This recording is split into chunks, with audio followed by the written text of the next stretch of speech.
বাংলাদেশের যুবক আমরা যারা আছি, কোন ফরজ যদি নাও জানি, বিয়ে করা ফরজ ওটা জানি। ফরজ কি কাউকে বলে দেওয়া লাগে? বহু সন্তান আছে এখানে মোবাইল করে বলে, হুজুর এটা বলতে পারেন না, মা বাবা থাকে। ঠিক আছে বললাম তো, বিয়ে করা ফরজ আছে কারোর জন্য, কারোর জন্য সুন্নাত আছে, কারোর জন্য নফল আছে, কারোর জন্য ওয়াজিব আছে, কারোর জন্য হারাম আছে। আপনি বিয়ে করে যদি অত্যাচার করবেন, যৌতুক নেবেন, এই নিয়ত থাকে আপনার জন্য বিয়ে করা জায়েজ নেই, হারাম। কথা বলেন না কেন? এই নিয়ত থাকে যে আমি সুন্নাত পালন করব, দুনিয়াতে নবীজির উম্মতের সংখ্যা বাড়াবো, আপনার জন্য বিয়ে করা সুন্নাত। নিজেকে কন্ট্রোল করা যদি কঠিন হয়ে পড়ে, তার জন্য বিয়ে করা ফরজ ওয়াজিব। হযরত আদম যেই বলেছেন আমি বিয়েতে রাজি আছি, আমি তাকাতে চাই, ধরতে চাই, কারণ এই যে মেয়ে লোকের প্রতি একটা আকর্ষণ, এটা আল্লাহ নিজে বানিয়ে দিয়েছেন। সূরা আলে ইমরানের 14 নম্বর আয়াতে তাফসীর করা আছে, যুজ্জিনা লিন-নাসি হুব্বুশ শাহাওয়াতি মিনান নিসা। আল্লাহ বলেন আমি সুশোভন করে দিয়েছি, আকর্ষণীয় করে দিয়েছি 7টা জিনিসকে দুনিয়ায়, তার 1 নম্বরে নারী, স্ত্রী। এই জন্য স্ত্রী লোকের প্রতি, মেয়ে লোকের প্রতি আকর্ষণ আসবেই পুরুষের, এইটাই স্বাভাবিক। এটা বানিয়েছে কে? আল্লাহর এই সিস্টেমটাকে বাংলাদেশে আজ অনেকেই উল্টিয়ে দিতে চাচ্ছে। মেয়ে লোকের প্রতি আপনার আকর্ষণ হবে, দায়িত্ব দিয়েছে, এই পদ্ধতি বানিয়েছে কে? আরো জোরে বলেন। এটা আজ যারা পাল্টিয়ে সমকামিতা অর্জন করার মাধ্যমে বাংলাদেশে অনেকে অফিসও নিতে চাচ্ছেন, নাম দিয়েছে মানব অধিকারের অফিস। তাই কিসের মানব অধিকার? সমকামিতার অফিস বানানোর জন্য যারা চেষ্টা আছেন, 96% মুসলমানের এই দেশে এই গোনার কাজ আমরা হতে দেব? বলেন। কত রুচি নিচে নামলে পুরুষ মানুষকে বিয়ে করে, বলেন। মানুষ আজ পর্যন্ত কোন কুকুর পুরুষকে বিয়ে করেছে আমি শুনিনি। কথা বলেন না কেন? যে সমস্ত মানুষেরা এই সমকামিতার নাম দিয়ে এটা প্রমোটও করছেন, আমার মনে হয় এরা কুকুরের চাইতেও খারাপ। আরম্ভ হচ্ছে আল্লাহর কোরআনে কারীম, ওয়ালাকাদ খালাকনাকুম সুম্মা সাওয়ারনাকুম। আল্লাহ পাক বলেন অবশ্যই আমি তোমাদেরকে বানিয়েছি।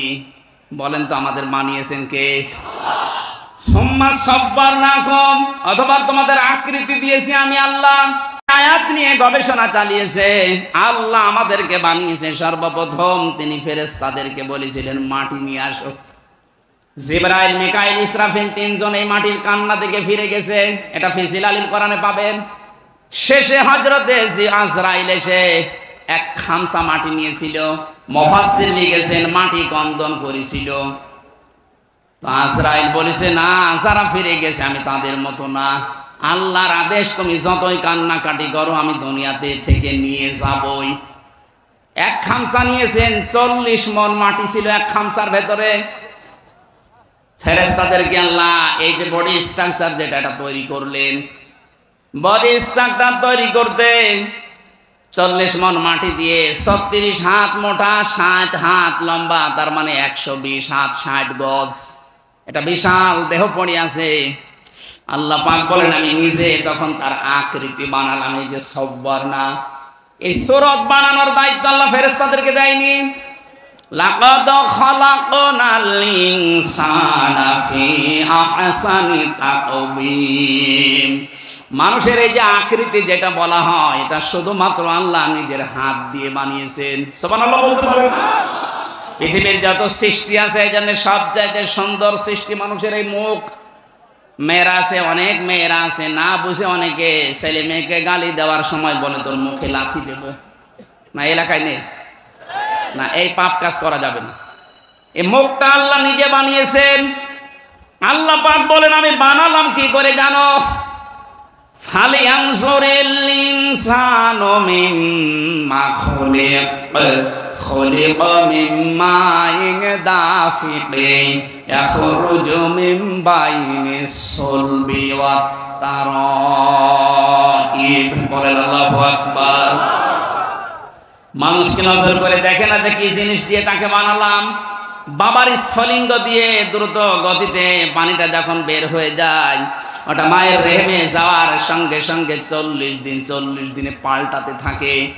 6 মাসের ভেতরে ওর বিভিন্ন স্ট্রাকচার দেয়, নতফা বানায়, আলাক বানায়, মুদগা বানায়।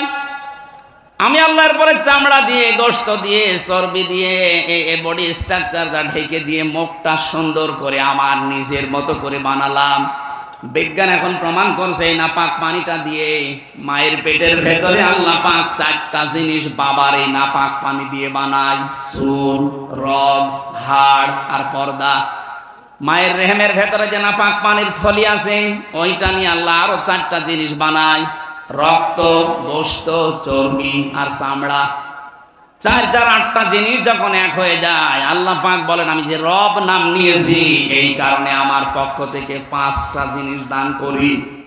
সূরা নাহলের 78 নম্বর আয়াতের মাঝের অংশে আছে এটা, ওয়াজআলা লাকুমুস সামআ ওয়াল আবসারা ওয়াল আফইদা ইলা আখির আয়া।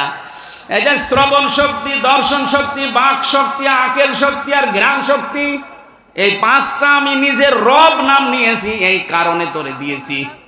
8-5-13টা জিনিস যখন এক হয়ে যায় তখন আস্তে করে মায়ের পেট থেকে আমি আল্লাহ দুনিয়ায় নিয়ে আসি। আল্লাহু আখরাজাকুম মিন বুতুনি উম্মাহাতিকুম, জোরে বলেন আল্লাহু আকবার। আল্লাহ আমাদেরকে বানাচ্ছেন, আমাদের আদি পিতাকে। আল্লাহ পাক বলেন বিশাল দেহ বানানোর পরে তার ভেতরে আমি রূহ দিয়ে দিলাম। রূহ দেওয়ার প্রথম বিভিন্ন জায়গা ঠিক করেছিলাম কিন্তু দেইনি। নাক দিয়ে রূহ দেওয়ার পরে সঙ্গে সঙ্গে আদম একটা হাসি দিয়েছিল। এখানে একটা শিক্ষা আছে, আমাদের আদি পিতা হযরতে আদম হাসি দেওয়ার সঙ্গে সঙ্গে এই যে ফেরেশতারা যে বডি স্ট্রাকচার বানিয়েছিল পানি দিয়ে, মাটি দিয়ে, বিভিন্ন কায়দা কৌশলের ভেতরে আছে, যত সার্প, যত খড়কোটা এর ভেতরে লুকিয়েছিল, একবার হাসি দেওয়ার সঙ্গে সঙ্গে নাক দিয়ে আল্লাহ সব বের করে দেয়।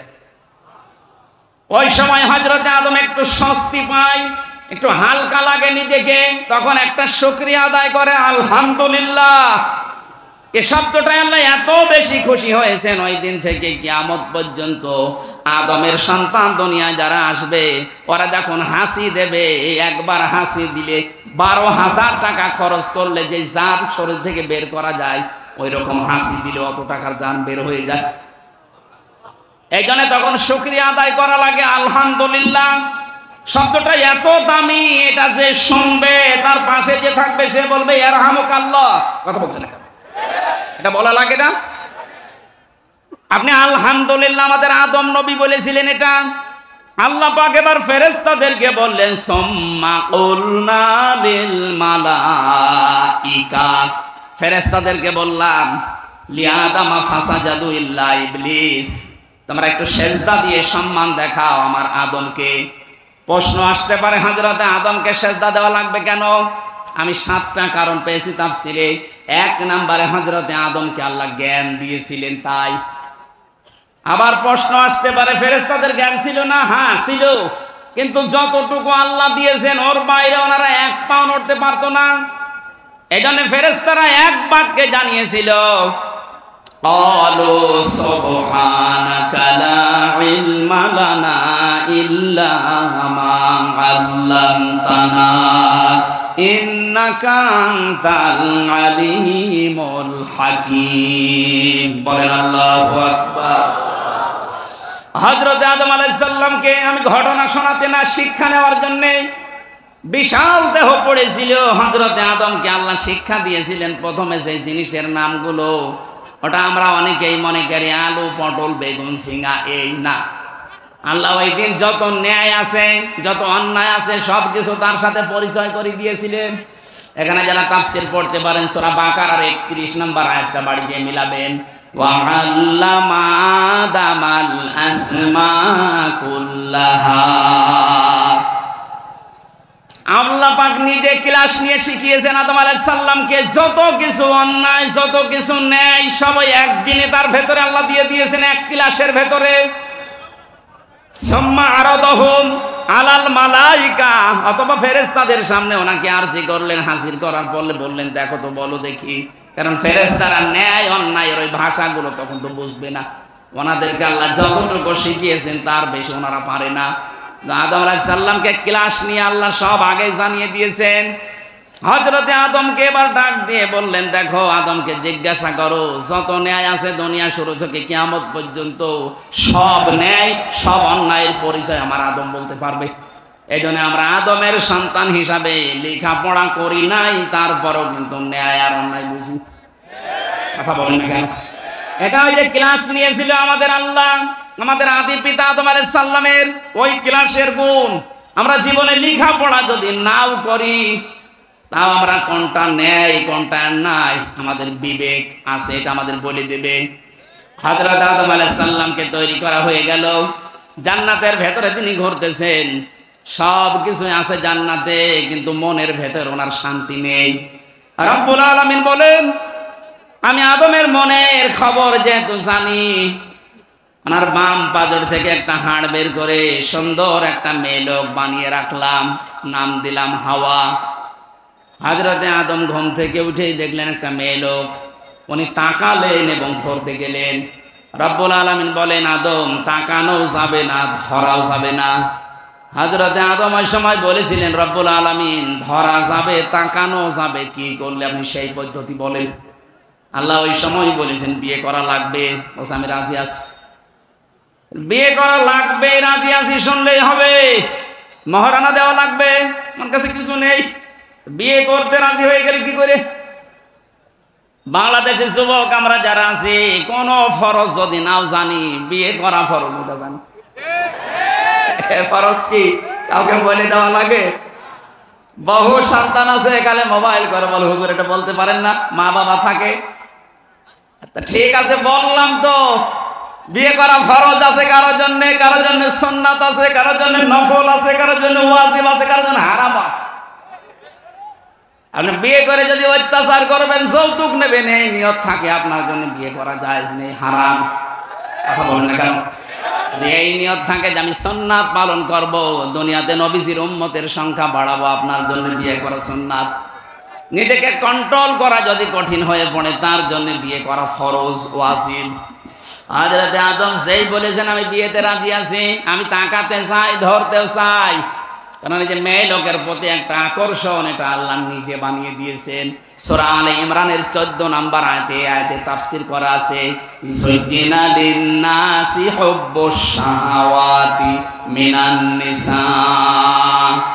আল্লাহ বলেন আমি সুশোভন করে দিয়েছি, আকর্ষণীয় করে দিয়েছি 7টা জিনিসকে দুনিয়ায়, তার 1 নম্বরে নারী, স্ত্রী। এই জন্য স্ত্রী লোকের প্রতি মেয়ে লোকের প্রতি আকর্ষণ আসবেই পুরুষের, এইটাই স্বাভাবিক। এটা বানিয়েছে কে? আল্লাহর এই সিস্টেমটাকে বাংলাদেশে আজ অনেকেই উল্টিয়ে দিতে চাচ্ছে। মেয়ে লোকের প্রতি আপনার আকর্ষণ হবে, দায়িত্ব দিয়েছে, এই পদ্ধতি বানিয়েছে কে? আরো জোরে বলেন। এটা যারা পাল্টিয়ে সমকামিতা অর্জন করার মাধ্যমে বাংলাদেশে অনেকে অফিসও নিতে চাচ্ছেন, নাম দিয়েছে মানব অধিকারের অফিস। তাই কিসের মানব অধিকার? সমকামিতার অফিস বানানোর জন্য যারা চেষ্টা আছেন, 96% মুসলমানের এই দেশে এই গোনার কাজ আমরা হতে দেব? বলেন। কত রুচি নিচে নামলে পুরুষ মানুষকে বিয়ে করে, বলেন। মানুষ আজ পর্যন্ত কোন কুকুর পুরুষকে বিয়ে করেছে আমি শুনিনি। কথা বলেন না কেন? যে সমস্ত মানুষেরা এই সমকামিতার নাম দিয়ে এটা প্রমোটও করছেন, আমার মনে হয় এরা কুকুরের চাইতেও খারাপ। এদের কোনো আত্মীয় স্বজন এদের সাথে করা যাবে না, এগুলো মানুষের তালিকায় আর নেই। হযরতে আদম নবী যখনই রাজি, আল্লাহ পাক বলেন দেন মোহর দাও, কিছু নেই, তাহলে আমার নবী মুহাম্মদুর রাসূলুল্লাহর উপরে 10 বার দরুদ পড়ো, এইটাই দেন মোহর। তিনি পড়লেন, পড়ার পরে জান্নাতের ভেতরে বেশ আরামে আছেন। এখানে আমার কয়েকটা শিক্ষা আছে আয়াতে। রব্বুল আলামিন বলেন জান্নাতে ওরা যখন আরামে ছিল, হযরত আদম আলাইহিস সালামকে আমি একটা নিষেধ করেছিলাম, সব জায়গায় যাওয়া যাবে কিন্তু ওই গাছটার কাছে যাওয়া যাবে না। এই গাছ মানে আল্লাহর একটা নিষিদ্ধ জায়গা। এটা শুধু জান্নাতের ভেতরে না, এই পৃথিবীতে আল্লাহর বহু নিষিদ্ধ বর্ডার আছে। আমরা যারা আল্লাহকে বিশ্বাস করি ওই বর্ডার